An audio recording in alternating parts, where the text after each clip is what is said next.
productrice et le réalisateur du film, Lizzie Friedman, Michael Thelin.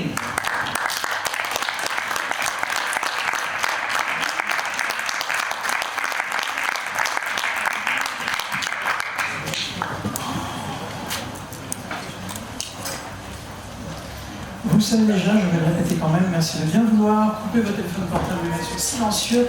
Merci de bien vouloir lever la main afin que nous puissions vous donner le micro. Please turn off your mobile phone or put it on silent mode and please raise your hand so that we can give you the microphone. Y a-t-il une première question dans la salle, ici au premier rang? Enfin, deuxième, premier, deuxième.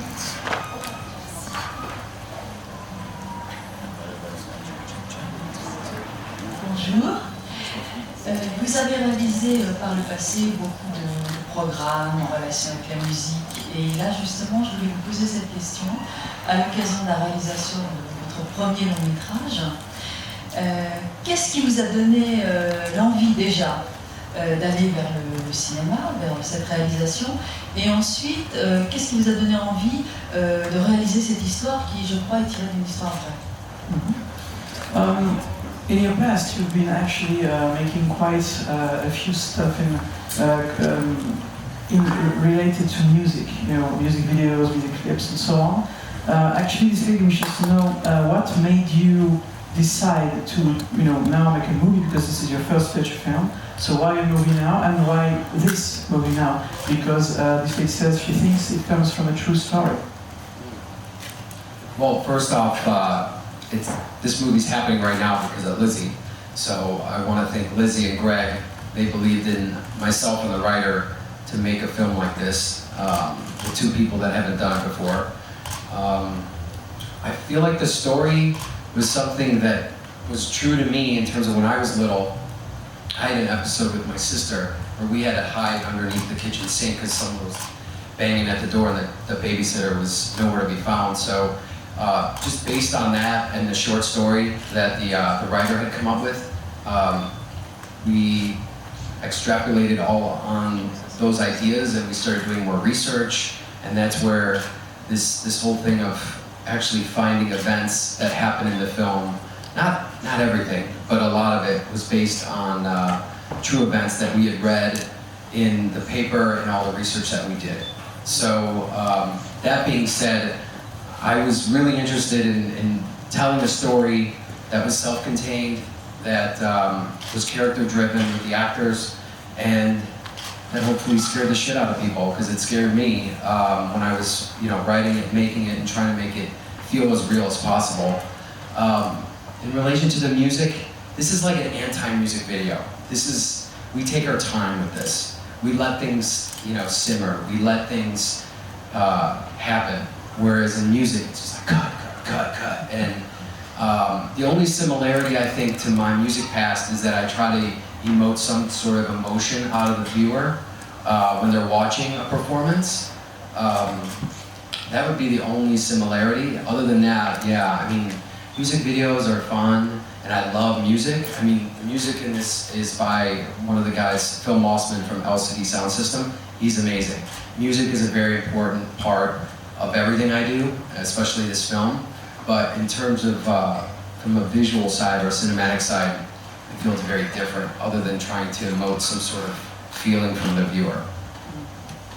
Tout d'abord, je voudrais dire, nous dit le réalisateur, que la raison pour laquelle ce film existe et que la raison pour laquelle vous avez pu le voir aujourd'hui, l'origine du film, quelque part, c'est Lizzie qui est présente à mes côtés, donc la productrice du film, la coproductrice avec Greg. Les deux producteurs, c'est vraiment grâce à eux que ce film existe aujourd'hui, donc encore une fois, nous dit-il, je voudrais les remercier.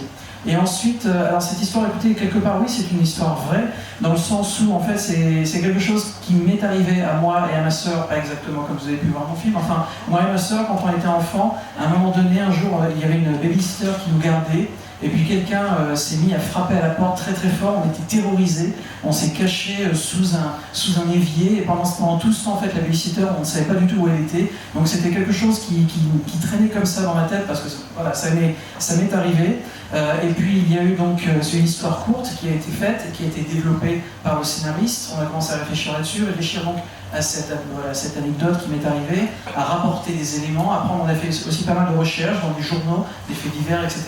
Et c'est le mélange de tout cela qui a donné lieu au film tel que vous avez pu le voir aujourd'hui. Cette extrapolation à partir de différents éléments dont je viens de parler. Et c'est vrai que moi, ce qui m'intéressait, c'était de faire une histoire qui soit vraiment une histoire drive. J'ai encore un petit souci. Une histoire qui soit portée par les personnages. Vraiment une histoire de personnage plus qu'une histoire de situation. Le fait que chaque personnage apporte avec sa personnalité, apporte des éléments de narration qui puissent nous aider à faire cette histoire. Et dernière chose également utile, j'avais surtout envie de faire très très peur aux gens, essayer à chaque fois à réfléchir comment je pourrais vraiment les faire flipper, les faire sortir de leur siège. C'est vraiment ce qui était un des éléments les plus motivants pour lui lorsqu'il a développé l'histoire. En ce qui concerne la musique, il nous dit que ce film, tel que vous avez pu le voir, c'est vraiment l'anti-clip vidéo. C'est-à-dire, c'est vraiment l'inverse de ce qu'on fait lorsqu'on réalise un clip vidéo. Alors attention, nous dit-il, faire un clip vidéo pour un clip musical, c'est vraiment très, c'est super, j'adore ça, il aime vraiment ça. Mais c'est vraiment deux exercices complètement différents dans le sens où dans ce film-là, au contraire, ils ont pris leur temps, ils ont pris le temps de laisser les scènes, de laisser l'intrigue se développer, de laisser les personnages exister et d'apporter la musique comme ça par petites touches. Alors que quand on fait un vidéoclip, bien là au contraire c'est vraiment couper, c'est un montage super cut, c'est extrêmement rapide, ça n'a vraiment rien à voir. Et donc lui ce qui l'intéressait c'était vraiment d'utiliser la musique en le sens de que ça puisse apporter une émotion supplémentaire dans l'état d'esprit du spectateur du film. C'est comme ça, c'est la seule similitude qu'il peut trouver avec l'exercice du vidéoclip, apporter une émotion donc pour le spectateur. Mais encore une fois, la musique est une chose très importante dans sa vie et dans tout ce qu'il fait, il ne peut pas réfléchir, il n'arrive pas à imaginer à un moment une action, quoi que ce soit qu'il fasse dans sa vie sans que la musique joue un rôle important également dans cela. Une autre question, monsieur ici.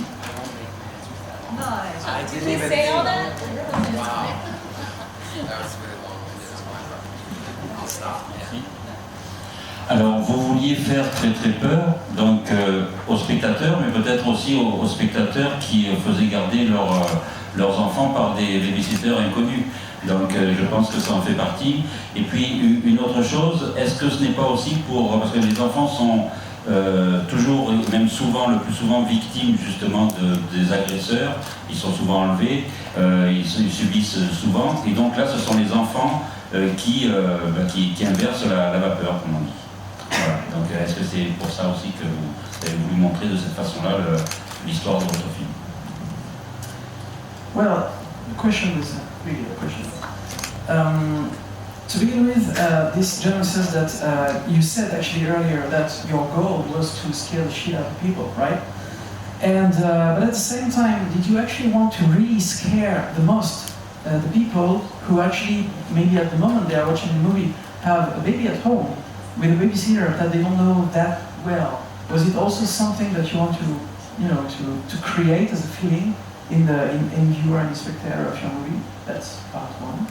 And part two goes about usually children are victims of abuses, of whatever you can think, of course. Usually it goes that way. But in this story, it's quite the opposite. And is it also something that you wanted to express?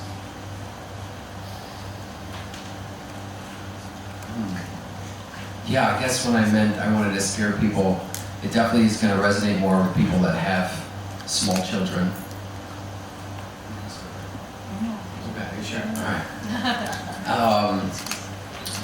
In terms of the children being victimized, I mean, it was pretty clear that our protagonist had to step up, and he's only an 11-year-old kid, and he had to protect his family because his parents were away. So I can relate to that in terms of just being that age and being annoyed with my sisters, but at the same time, you do anything for him when push comes to shove, and I feel like that's the real arc in his story for Jacob. But yeah.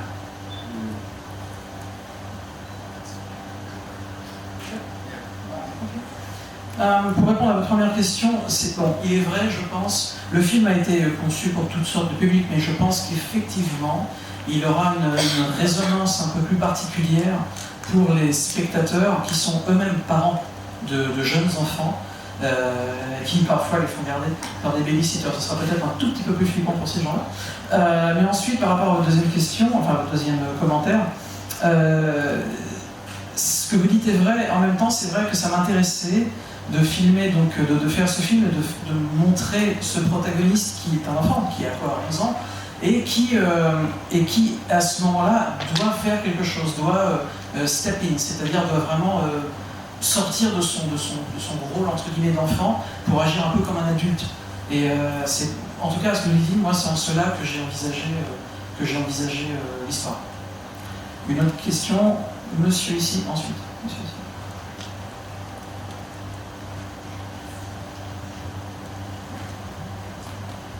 Alors, moi, j'ai une question concernant la direction d'acteurs, parce que je trouve que les enfants jouent très très bien. Et je voudrais savoir si ça a été facile de les diriger. But actually, the question is about the way you were directing the actors, and especially the children, because in this movie, the gentleman says that children are actually very good actors. So maybe you can talk to us about the way you could have this kind of performance. The children in the movie are great. I had a lot of help with them. A quick behind the scenes is the children you see, for the most part, we had to cast them. We lost our main children 48 hours before filming. There was just some logistical issues that we didn't know about, so we lost our cast, our kids. And so I'm sitting there and I'm just thinking, all right, and this one right here, Lizzie, you know, keeps her head down, talks to the other producers, and it's just like, no, we're gonna keep going. Like, let's try to find some new kids. Obviously, we weren't gonna start shooting if we didn't find the right kids, but we did. And I think the key to working with, you know, the children here is making sure that the script and the story that you're telling kind of fits their personality, so that the most naturalistic performances come out. Because I don't care, you know, who you are as a kid, if the lines come out manufactured, it's going to be obvious. I mean, it was obvious to us. So we adjusted on the fly every day. In fact, I actually had a child coach, Sabrina Stoll. She was on set with me, wrangling the kids, making sure they weren't, you know, cutting any fingers off or anything like that, and then going through the lines with them. I mean, she was amazing. And then they would come to me, and it was like serious time. So they knew when they saw Michael, like they had to, you know, put on their acting faces. So she really helped prep them so they understood the lines they were saying. And then they came to me and the DP, and we kind of walked them through what was going to happen. But I wish I could tell. I went to so many child director coaches before this film. I'm like, oh, I'm gonna go see all these these child coaches across the country, LA, New York, anywhere, Buffalo, where we shot it. And they were definitely help, but at the end of the day, you just gotta look at what you're dealing with and adjust everything accordingly. So it was a 20-something day shoot, 19, 20 days, with a 6, 8, and 11, 12-year-old kid as a first film. So I would advise most people for their first films to go for that kind of stuff. And it was great though. I mean, at the end of the day, the kids, they sold the whole movie. I mean, that is the movie. I mean, Sarah is amazing too. I mean, you don't get anywhere without that antagonist. But the kids, they felt real. And for the most part, that was them. But obviously, in the situations that you saw, we had to do some movie magic. But yeah, I think.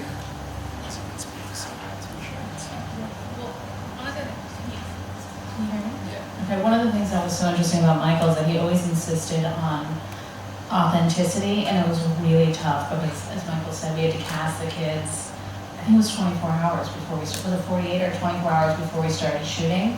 And Michael actually made some, what I thought were really intelligent choices. And like he said, he always kind of, he was really flexible with the kids, but also firm in a way, in that he directed them, but he really let them be themselves, and would sort of every day kind of figure out how to make it work within the story.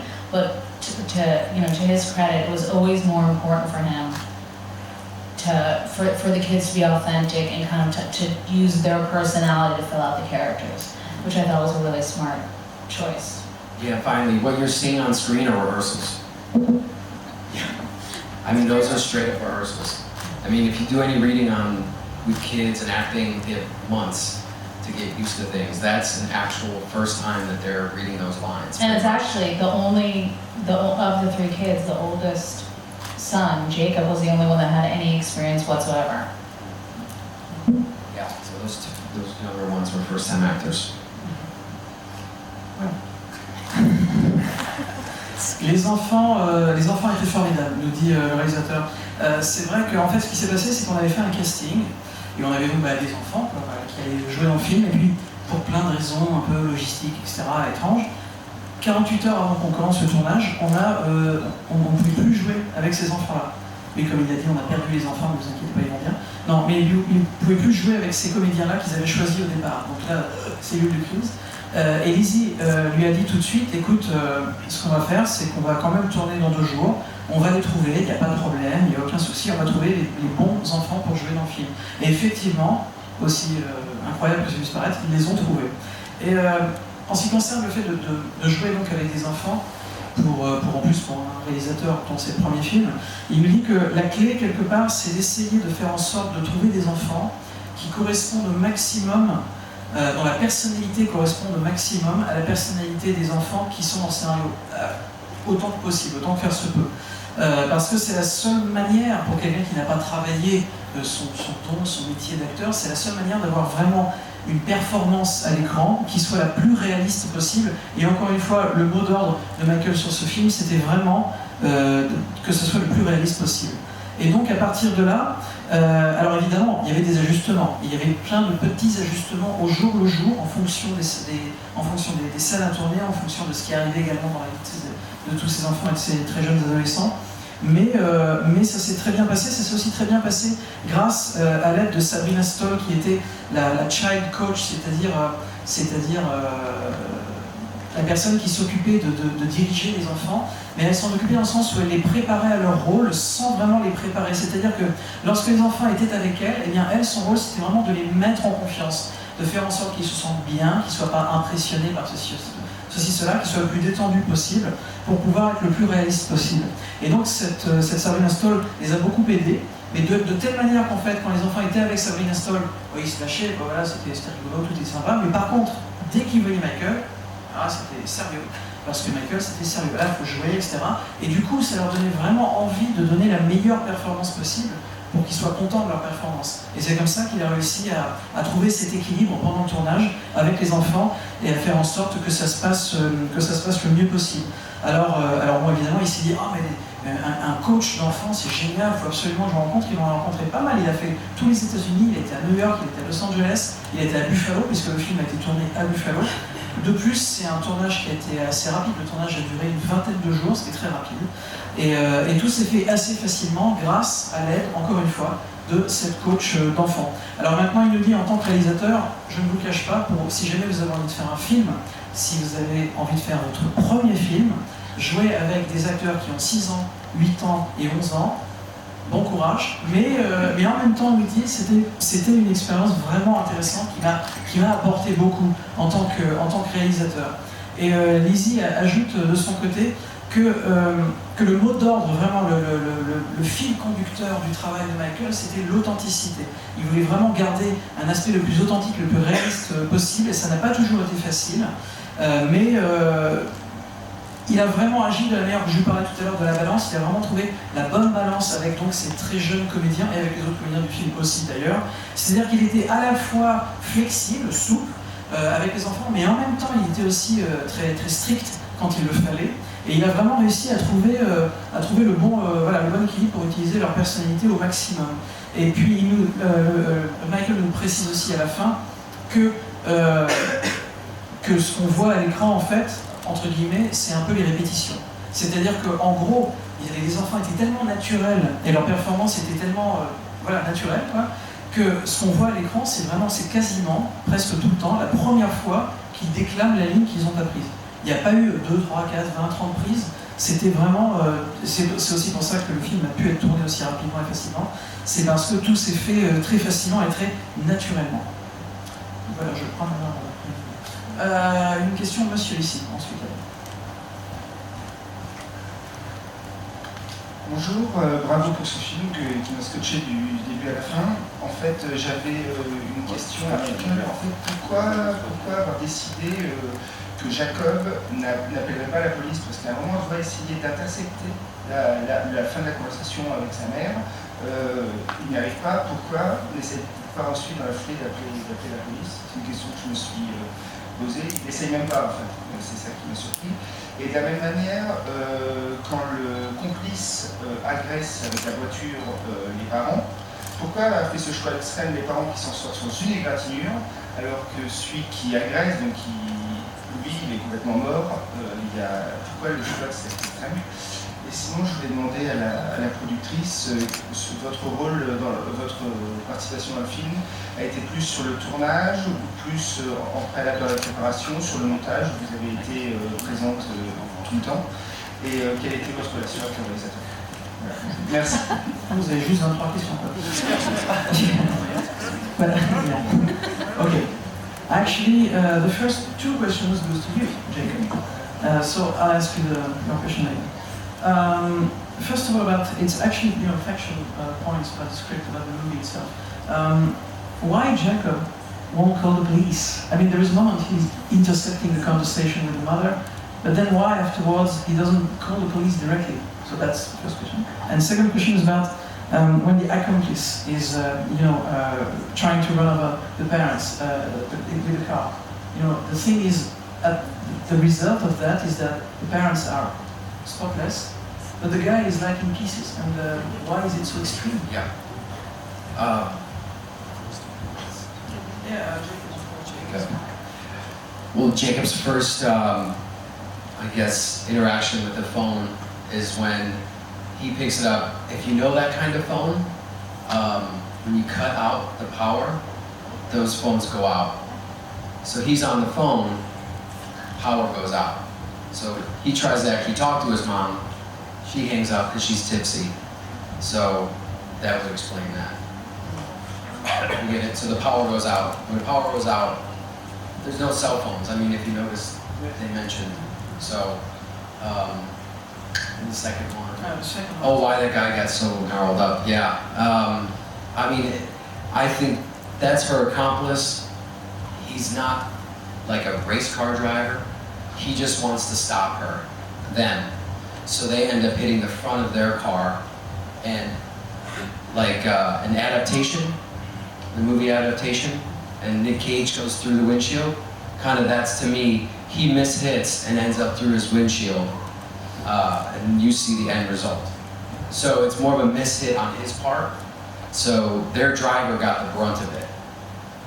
And yeah, logistically, that's how that would work. Tout d'abord, pour répondre à votre première question, en fait, à ce moment-là de la scène, pour vous rappeler un peu, pour préciser, Jacob est au téléphone, d'accord? Mais ce n'est pas un téléphone portable. C'est un téléphone, un landphone, un fixe, voilà, c'est un téléphone fixe. Et en fait, ce qui se passe, c'est que, pour vous rappeler de ces temps ancestraux où nous avions des téléphones fixes, ce qui se passait dans ces cas-là, c'est que quand on était au téléphone avec quelqu'un et que le courant se coupait, c'est ce qu'il m'a dit, je traduis, et que le courant se coupait, eh bien, voilà, il n'y avait plus de téléphone du tout. Et donc, comme il est dit dans le film à un moment donné qu'il n'y a pas de téléphone portable, eh bien, comme il est au téléphone et qu'il n'y a plus de courant, il ne peut plus quiconque. Donc voilà. Et en ce qui concerne donc la scène du complice qui est détruit en petits morceaux, alors que les parents n'ont rien, il nous dit qu'en fait, ce complice en question, ce n'est pas il fait pas de la voiture de course, c'est pas un spécialiste de la voiture turbo, c'est pas le driver. Et donc, je ne sais pas si vous vous rappelez, vous mentir, de ce film avec Nicolas Cage qui s'appelle Adaptation, qui a été présenté à David, petite pub au passage. Et bien dans ce film, à un moment donné, donc le personnage de Nicolas Cage passe au travers du pare-brise. Et en fait, c'est un peu ce qui s'est passé, c'est un mishap, c'est quelque chose. Voilà, il a juste loupé son coup. Et effectivement, le résultat serait probablement aussi graphique que ce que vous avez pu voir à l'écran. Il y avait une question. Ah, pardon. Lizzie, now your question, now it's your turn. Can you talk to us about exactly how did you work together with Michael? Did you work mainly on the preparation or during the shooting or on post-production? Maybe Sure. So, in general, we produce and finance movies. My company does. I have two partners, Greg Little and Karen Lauder, and we love working with first-time filmmakers who we believe will have a strong career after that. And the project was brought to me because my assistant actually wrote it. And he presented the project to us, and with Michael, and we'd seen a lot of Michael's work and really want to support them. We believe in them and think that Michael will go on to do phenomenal things. On this one, I actually wasn't as hands-on as I usually am. They had a producer involved as well. So we sort of oversaw it, but I can just say that some of the things that interested me in the script were, first and foremost, working with Michael and kind of seeing what he could do. We loved his take on it. It was very different than I think a lot of people, a lot of young filmmakers. Michael's very, he's influenced by a lot of the greats, and I feel like he has a very specific voice that not a lot of young filmmakers have. And in this one, you can certainly see who a lot of his influences are. And he also really trusts in himself in that he's a very subtle filmmaker, which is something that we really liked. So that was one. And then also, sort of thematically, one of the things that I started going with technology, and one of the big parts of the script that Michael does so subtly, and it was very important to him that it was subtle, is that this babysitter is hired off Facebook. And certainly in my world, and I'm sure a lot of your worlds as well, a lot of the things, like when I choose a restaurant, I go online to see what the reviews are, and you don't even really listen to you don't even know who you're getting the references from, but somehow they become legitimate. And I love the fact that, certainly in my world, a lot of babysitters, a lot of people who work on houses, a lot of people hire people offline, and we don't even really know who we're hiring. So that was one of the subjects that really interested us. So I would sort of, I don't know how you'd say, I would sort of come in and out. If there was any problems, I'd be called and I'd step in. In post, I think I was probably a little bit more involved. We did post in New York. And then certainly in the marketing and the distribution, I'll be probably one of the primary producers. And casting also. Is that fair? Okay. Donc Lizzie nous explique qu'elle et ses deux partenaires dans la maison de production, ils aiment particulièrement produire et aider des réalisateurs dont il s'agit de la première réalisation de long métrage. C'est quelque chose qui est très excitant pour eux, et la manière dont le projet en fait leur est arrivé entre les mains, c'est tout simplement son assistant qui a écrit le film. Il a écrit le projet, donc le projet est arrivé, et puis Michael est arrivé sur le projet. Et elle a tout de suite, ça fait déjà quelques temps qu'elle sent le potentiel de Michael et qu'elle a envie de voir et qu'elle sent qu'il va faire de grands films dans les années qui viennent. Il y avait déjà un producteur qui était déjà intéressé au film, et c'est vrai que quelque part, elle a envie de dire qu'elle a été présente à toutes les étapes de fabrication du film, que ce soit donc encore une fois au stade de l'écriture, au stade de la pré-production, de la production du film, du tournage bien évidemment. Et puis voilà, au niveau de la post-production, du marketing, etc. C'est vraiment quelque chose de très intéressant quand on est producteur comme ça, de ce genre de film, de pouvoir aider à quel que soit. Oui, c'est une animation qui est offerte par la DVD. Et ensuite, ce qui l'intéressait en tant que productrice, c'était déjà de savoir quel allait être l'angle selon lequel Michael allait approcher cette histoire et la réaliser donc sur le grand écran. De voir également si on allait ressentir ses influences dans la manière qu'il a de réaliser, de tourner le film. Et puis c'est aussi ce thème qui lui est proche aussi d'ailleurs, cette espèce de guerre contre la technologie qui parfois nous fait faire des choses qui nous auraient paru absurdes il y a seulement quelques années, qui maintenant sont complètement normales. Par exemple, lorsque l'on décide d'aller au restaurant, aujourd'hui, la plupart d'entre nous, on va ouvrir booking.com et puis on va regarder tel restaurant, bah tiens, il y a 50 personnes qui disent que c'est super. Ok, mais on ne sait pas qui sont ces 50 personnes, on ne sait pas, on fait confiance un peu aveuglément de plus en plus à des gens qui n'existent peut-être même pas. Et c'est tout cet aspect désincarné qui m'intéresse beaucoup. Le fait également qu'aujourd'hui, par exemple, lorsqu'on est parent et qu'on a besoin d'un babysitter ou d'une babysitter, bien souvent, on la recrute directement sur Facebook, par exemple. Et encore une fois, on ne la connaît pas vraiment, on ne connaît rien de cette personne que ce qu'elle a bien voulu mettre sur Facebook, mais on lui fait confiance. Et ça peut parfois donner naissance à un film. Et voilà. Et c'est la raison pour laquelle elle a été intéressée dans cette histoire. Monsieur là-bas.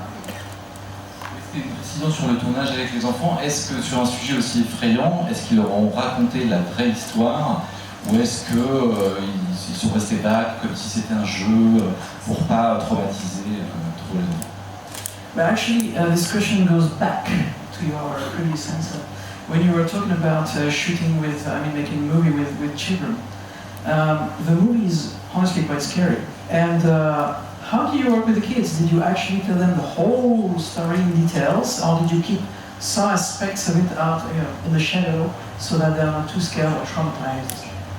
Yeah, they were clueless. They had no idea in terms of what was going to happen to them or what the story was. It wasn't necessary. Like Jacob, that actor, he did a good job because he's very, kind of goofy and clumsy and he thinks he's in a comedy half the time. So to bring him back down to where we got him there, it was, I had to tell him a little bit more, so the oldest knew.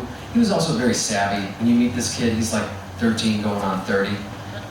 He's super, he's Hollywood, in a good way. And then, the other kids had no clue. Maybe they did, but they didn't. We never focused on it. We just kind of went scene by scene. But that was also intentional.